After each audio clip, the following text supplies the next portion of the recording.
Week 17 of the fantasy baseball season, and here's a few pitchers I look to buy and trade for this week. The first guy, Lance Lynn of the Los Angeles Dodgers. So we know the Dodgers traded for Lance Lynn last week, and he had a good debut for this Dodger team. And I believe his numbers are still going to get better as the season goes on. So on the season for Lynn, 126 and 2/3, 7-9 record, 151 Ks, 6.32 ERA, a 1.43 WHIP, and 7 quality starts. And over the last month of the season, it really hasn't gotten any better either. 30.2 innings, 2-1 record, 35 Ks, a 5.87 ERA, 1.21 WHIP, and 2 quality starts. Over there in Chicago, whatever it was, that White Sox team was very underwhelming this season, and they traded pretty much everybody who had some value at the MLB trade deadline. And like I said, Lance Lynn, he got traded last week to Los Angeles.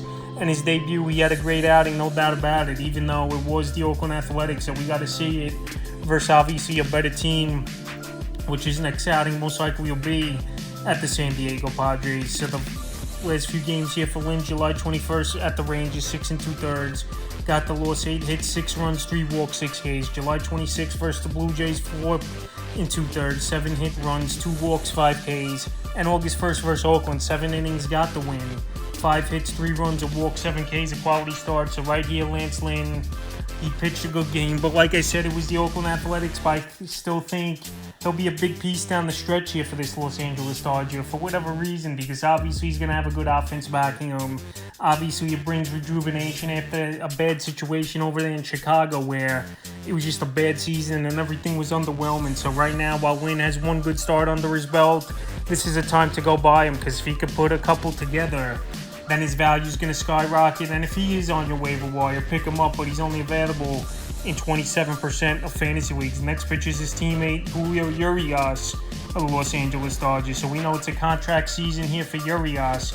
And this year, he really hasn't been that good. 81 in the third, 7-6 record, 77 Ks, a 4.98 ERA, 1.20 WHIP, and 8 quality starts. So right now, Urias, we know he's a little banged up as well, is Urias. To splitting a fingernail in his last outing. So Urias last season had a great year, 17-7 with a 2.16, but this season with injuries and just bad command and control of the baseball, that ERA skyrocketed just to about a 5 on the year. So the last few outings here for Urias, mixed bag of results. July 14th at the Mets, 6 innings, got the win in that one. 1 hit, no runs, a walk, 7 Ks, a quality start. July 19th at the O's, 5 innings, got the loss.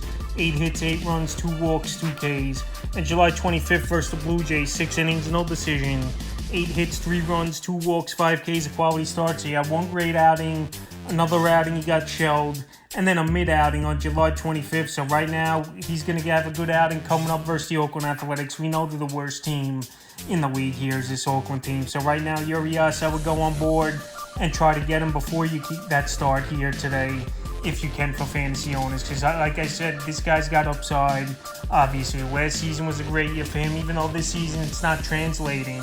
But it's also a contract year, and this Dodger team, they're trying to make a push now to win the division, obviously, which they are in first place, and obviously win another World Series. So Julio Urias has to be a big part of it. And right now, while he's struggling, and I think he could flip the switch and get back to elite stats, is Urias. This is a time to buy him this week. The next pitcher, Bailey Ober of the Minnesota Twins. So Bailey Ober, we've seen some good stuff out of him this season, but the last month he struggled a little bit, and maybe that innings wall is starting to hit him on the season. 98 2/3, 6-5 record, 95 Ks, 3.19 ERA, 1.04 WHIP, and 11 quality starts. So last season we only saw him pitch 56 innings in the major leagues. It was Bailey Ober, which obviously now he's almost doubled that with 98 innings on the season. So right now the last couple weeks haven't been great. Like I said, 10 innings, 0-1 record in the time, 11 Ks, a 7.20 ERA, 1.60 WHIP, and a quality start. So definitely could be fatigue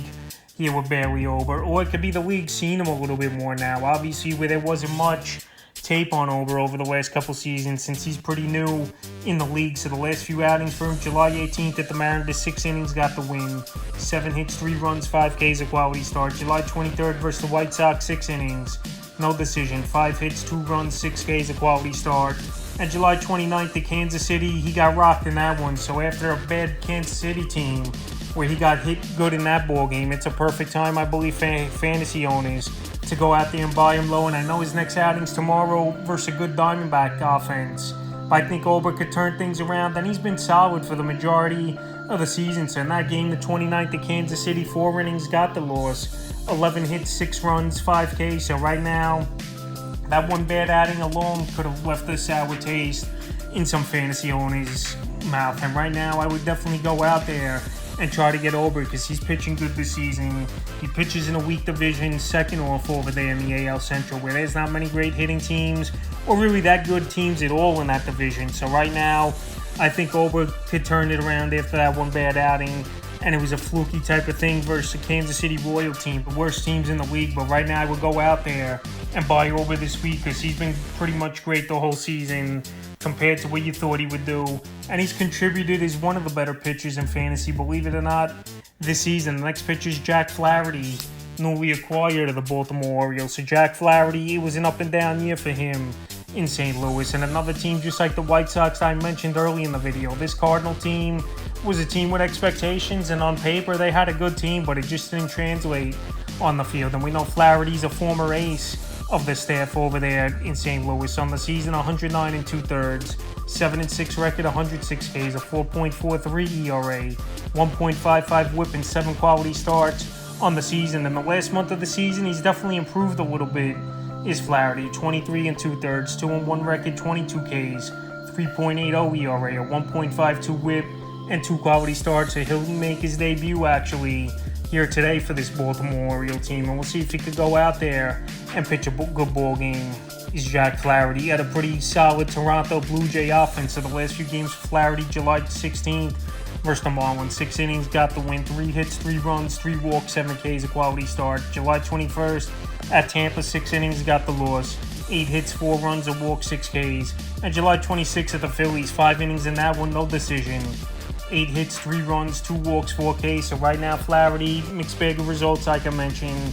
Today's going to be a pretty tough test to throw him right in the fire over there in the AL East to the tough-hitting Toronto Blue Jay team. But right now, he's still available, like I said, in 54% of leagues on the wire as well, if you want to just pick him up. And if you want to get him in a deal, you don't have to give up much to get him. But like I said, I think he's going to get things going like a Lance Lynn, where he's traded to a better situation and he's got a great offense backing him. So this week I will buy Jack Flaherty. In the 5th and final pitcher I look to buy and trade for is Carlos Rodon of the New York Yankees. I know Rodon, he missed tons of time pretty much the first half of the season here for the Yankees and fantasy owners, but last season was a great year for him, 14-8 with a 2.88, and right now he's just struggling, and this Yankee team as a whole has been struggling over the last month. So on the season, 24 1/3, 1-4 record, 20 Ks, a 6.29 ERA, 1.48 WHIP, and no quality starts in the time for Rodon, but I think his upside is good.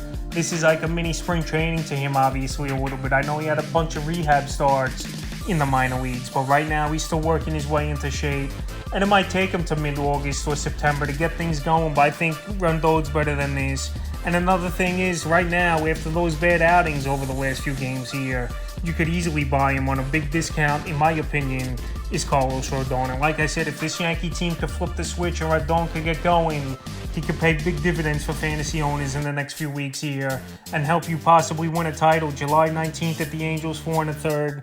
Got the loss, 4 hits, 6 runs, 5 walks, 3 Ks. July 26th versus the Mets, 5 2/3. Got the win, 4 hits, a run, 3 walks, 4 Ks. And August 1st versus Tampa, 4 innings, got the loss, 4 hits, 4 runs, 4 walks, 5 Ks. So the problem here with Rodon, pitch count is high, obviously. And also, he's walking the ballpark. In the last 3 games alone here, he's got 12 walks, so that's obviously not good. 4 walks per game the last 3 outings here for Carlos Rodon. And like I said, he's got to calm it down a little bit, and he's just got to throw more strikes and get that velocity and that spin rate a little bit better. So right now, while he's struggling, and we know the upside and we know what he's capable of doing, even though it is in a tough division in the AL East, you could pretty much buy Rodon for nothing right now. So that's a few pitchers I look to buy and trade for here. Week 17 of the fantasy baseball season.